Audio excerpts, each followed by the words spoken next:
Steven asks, do you think the Lakers can get a third star?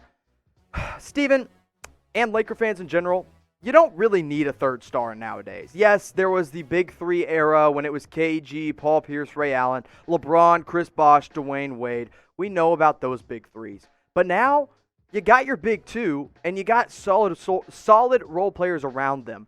I think it would be stupid of them, in all honesty, to just throw away guys like Dennis Schroder and Montrezl Harrell after 1 year and go out and chase one of these bigger stars like Rudy Gobert and suffer all that depth. Because we know that the Lakers' biggest problem this year was their depth off the bench, and now they have that question answered. That would be taken away with a third star. So, can they get a third star? Absolutely. The Lakers can do anything at this point, I'm convinced. Will they or should they? I don't think so. I think they should roll with what they've got. Jason Brown says, who will the Lakers' sixth man be? So it's funny because they have two Sixth Man of the Year candidates on their team in Dennis Schroder and Montrezl Harrell. But which one's actually going to be the sixth man?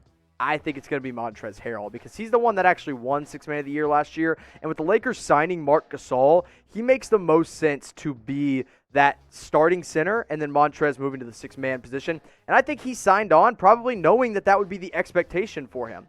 Now, Dennis Schroder, I think, would be better suited as a sixth man, but he doesn't like that idea. In fact, he actually had this to say about playing off the bench in a German interview, I believe it was. I did this off-the-bench stuff already in 2 years with Oklahoma City. I think I try to move forward, and I think with Anthony Davis and LeBron, I can be helpful as a starter in the point guard position.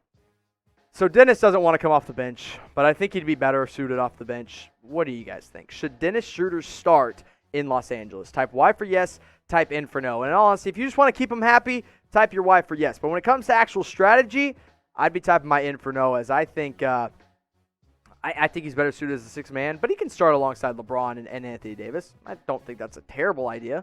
Let me know what you guys think in the comment section, or if you're watching live with us right now in the live chat.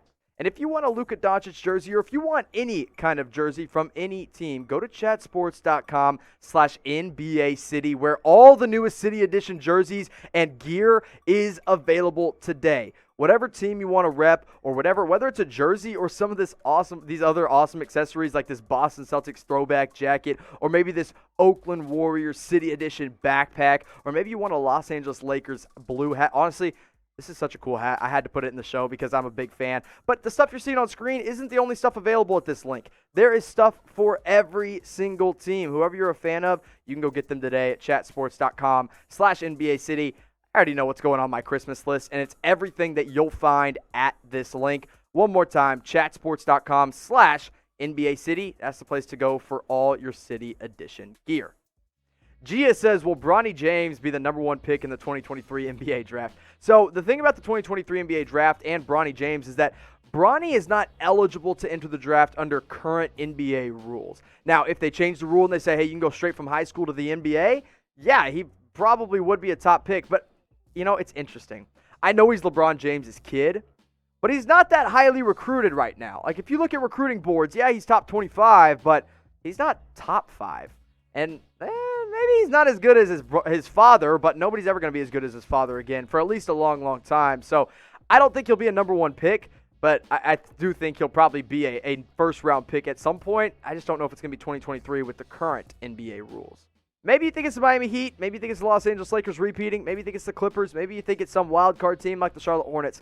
Who do you think is going to win the 2021 NBA title? Let me know in the comment section. Be as wild with you want with it. Not who you want to win, because we all know you have your own biases. No. Give me who you think is going to win that 2021 NBA title in the comment section.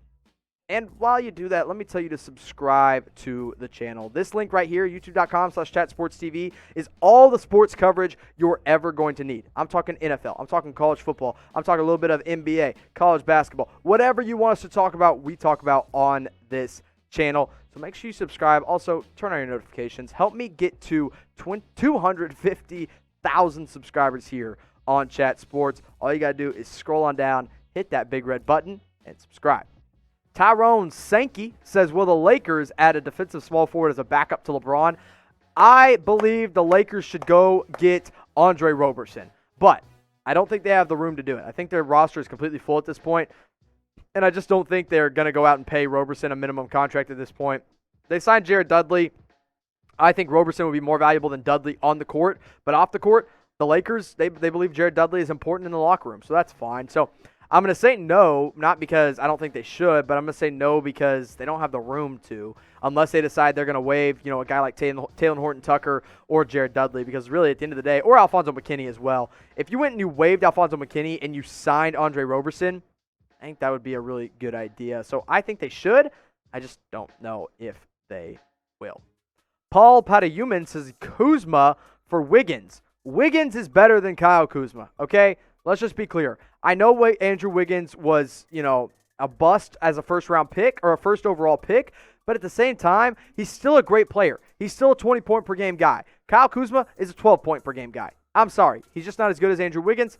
That's the God-honest truth. Jalil Davis says, who is your sleeper team in the each conference? And that's a super chat, by the way. Thank you, Jalil. Ooh, sleeper team in each conference. In the West, I'm going to go with the New Orleans Pelicans. I love their starting five with Eric Bledsoe, Steven Adams, Brandon Ingram. Getting Drew Holiday is obviously going to hurt them quite a bit, but they also have J.J. Redick, Josh Hart, Jackson Hayes, Nickeil Alexander-Walker. I'll say the Pelicans in the West, maybe even the Memphis Grizzlies. They're kind of synonymous there. In the East, I'll say the Hornets. If we're just going to make the playoffs, I'm not talking about, making a championship run by any means, but I will say the Hornets. I think they're going to be a solid team if they're healthy and if they're actually trying to win, which I do think they're at that point now because they're tired of being in the lottery. So Hornets, I would have said the Wizards before Russell Westbrook went there, but now that's not really a sleeper team. That's just a good team in general. So that's my two sleeper teams. So let me ask you this question. What team will be the biggest surprise next year? And you can say it in either respect. Whether it's the most surprising as in most disappointing or most surprising as in, hey, this team is really good and nobody expected them to be.